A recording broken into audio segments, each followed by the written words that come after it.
పహల్గాం ఉగ్రదాడి జరిగిన నుంచి అటు భారత్ పాకిస్తాన్ మధ్య ఉద్రిక్తలు అయితే కొనసాగుతున్నాయి. ఇక ఇప్పటికే పాకిస్తాన్ అయితే గత 2-3 రోజులు ఒక భయం గుప్పిట్లో కొనసాగుతుందని చెప్పొచ్చు. ఇప్పటికే అటు ఇండియా ఎప్పుడు ఎలా దాడి చేస్తుందో తెలియక చాలామంది పాక్ సైనికులు రిజైన్ల బాట పడుతున్నట్టుగా కూడా తెలుస్తుంది. ఇప్పటికే కొంతమంది 200లకు పైగా అధికారులతో పాటు 800లకు పైగా పాక్ సైనికులు రిజైన్ చేసినట్లుగా కూడా మనకు సమాచారం ఉంది. ఇక అంతేకాకుండా ఇక అదే ఒకవైపు ఇలాగ ఉండగా మరోవైపు పాక్ మంత్రి మాత్రం 24 గంటల నుంచి 36 గంటల్లో అటు భారత్ తమపై దాడి చేస్తుందంటూ కూడా కీలక వ్యాఖ్యలు చేశారు. అయితే భారత్ దాడి చేస్తే మాత్రం తాము ఊరుకునే ప్రసక్తే లేదని, మేము అవసరమైతే అణుబాంబులతో దాడి చేస్తామంటూ కూడా హెచ్చరించారు. ఇక మరోవైపు అటు న్యూఢిల్లీలో మాత్రం మోడీ వరుస భేటీలు నిర్వహిస్తున్నారు. ఇక నిన్న రాజ్నాథ్ అదేవిధంగా త్రివిధ దళాల అధిపతులతో నిన్న మోడీ భేటీ అయ్యారు. సుమారు 40 నిమిషాల పాటు కూడా ఈ భేటీ జరిగింది.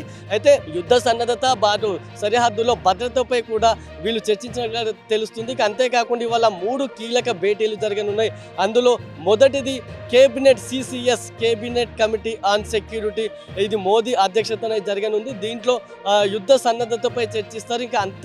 ఇక రెండోది అత్యంత కీలకమైనది cabinet committee on political affairs, ఇది సూపర్ కేబినెట్ గా చెప్తారు. దీంట్లో దేశ అంతర్గత విషయాలకు సంబంధించి అదేవిధంగా ఆర్థిక విషయాలకు సంబంధించి ఏదైనా ఉద్రిక్తలు తలెత్తినప్పుడు ఈ భేటీ జరుగుతుంది. 2019 సమయంలో పుల్వామా అటాక్ జరిగినప్పుడు ఈ సమావేశం జరిగింది. అప్పుడు బాలకోట్ విమాన బాంబింగ్ అంటాం కదా, బాలకోట్ బాంబింగ్ వంటి అంశాలపై ఆ భేటీలో నిర్ణయం తీసుకున్నారు. ఈ పుల్వామా అటాక్ జరిగిన ఒక నెల రోజుల తర్వాత ఈ బాలకోట్ బాంబింగ్ అంటే పాకిస్తాన్ పై ఎయిర్ స్ట్రైక్ మనం చేశాము. ఈ నిర్ణయం కూడా అటు cabinet committee and political affairs భేటీలోనే జరిగింది. ఇక ఇవాళ ఆ భేటీ జరుగుతుంది. సూపర్ కేబినెట్ గా పిలిచే ఈ భేటీలో ఎటువంటి నిర్ణయం తీసుకుంటారనేది సర్వత్రా ఉత్కంఠ నెలకొంది. ఇప్పటికే దేశం మొత్తం రగిలిపోతుంది. ఉగ్రదాడికి ధీటుగా మనం బదిలివ్వాలి, పాకిస్తాన్ కు బదిలివ్వాలని చెప్పి దేశం మొత్తం రగిలిపోతున్న ఈ తరుణంలో ఎటువంటి నిర్ణయం తీసుకుంటారనేది కొంత ఉత్కంఠగా మారింది. ఇప్పటికే మోడీ కూడా స్పష్టం చేశారు, ఎవరు ఊహించని రీతిలో ముష్కరులకు సమాధానం చెప్తామని ఆయన చెప్పారు.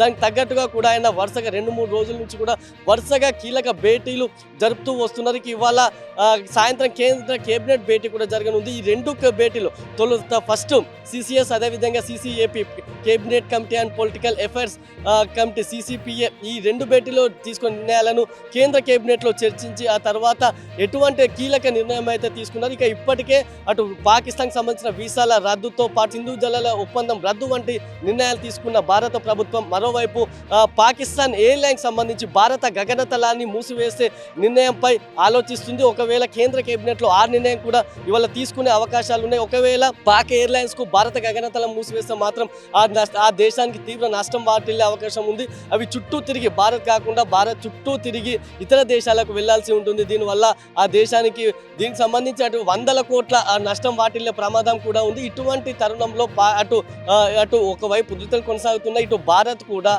మరోవైపు చూసుకుంటే అటు సరిహద్దుల్లోనూ యుద్ధ సన్నద్ధత ఇప్పటికే సైన్యాన్ని భారీగా మోహరించింది. అంతేకాకుండా కరాచీ అంతర్జాతీయ జలాల్లో INS విక్రాంతిని ఇప్పటికే అక్కడ మోహరించింది. అయితే ఇప్పటికే తాము యుద్ధానికి సిద్ధంగా ఉన్నామంటూ కూడా అటు నేవీ అదేవిధంగా సైన్యం కూడా ఇప్పటికే ప్రకటించాయి.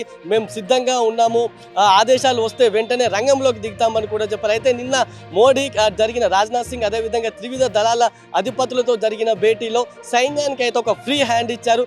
మీరు గో హెడ్ అని చెప్పారు, టైం ఫిక్స్ చేయండి, టార్గెట్ ఫిక్స్ చేయండి, దూసుకెళ్ళండి అంటూ కూడా ఒక భరోసా కల్పించారు మోడీ. మాకు సైన్యంపై పూర్తిగా నమ్మకం ఉంది, ఇక మీ చేతుల్లోకి తీసుకోండి పరిస్థితిని అని చెప్పి. ఇప్పుడు ప్రస్తుతం అయితే ఒక బంతి NSA నేషనల్ సెక్యూరిటీ అడ్వైజర్గా ఉన్నటువంటి అజిత్ దోవల్ కోర్టులో ఉంది. ఇప్పుడు అజిత్ దోవల్ ఎటువంటి నిర్ణయం తీసుకుంటారు, పాక్పై ఎటువంటి దాడి చేస్తారు అనేది, గతంలో సర్జికల్ స్ట్రైక్ చేస్తారు, అదేవిధంగా ఎయిర్ స్ట్రైక్ చేస్తారు, ఇప్పుడు ఎటువంటి దాడి చేస్తారు అనేది ఇప్పుడు అందరినీ ఆసక్తి రేకెత్తిస్తుంది. ఎందుకంటే అటు పాకిస్తాన్ కూడా కొంత భయపడుతుంది. యుద్ధం కంటే యుద్ధ భయమే అత్యంత భయంకరమనేది చెప్పవచ్చు. మనం ఎప్పుడైతే ఇక్కడ యుద్ధాన్ని అంటే సైన్యాన్ని బార్డర్లకు తరలించడం అదేవిధంగా INS విక్రాంతిని అటు కరాచీ ఓడరేవు వద్దకు రంగంలోకి తరలించడం వంటి వాటితో అటు పాకిస్తాన్ కూడా ఎప్పుడు భారత్ ఏ విధంగా ఎలా దాడి చేస్తుంది, ఏ దాడి చేస్తుంది అనేది ఒక భయం గుప్పిట్లోనే బతుకుతూ ఉన్నదని చెప్పొచ్చు. ఏకంగా అక్కడ పాకిస్తాన్ సైనికులే రిజైన్ చేస్తున్నారంటే భారత్ పట్ల వారికి ఉన్న భయం ఏ పార్టీ ఉందో మనం ఇప్పుడే అర్థం చేసుకోవచ్చు. ఇక అంతేకాకుండా ఇవాళ జరిగే ఈ వరుస కీలక భేటీల్లో కీలక ఒక పెద్ద నిర్ణయం అయితే తీసుకొని ఉన్నారు.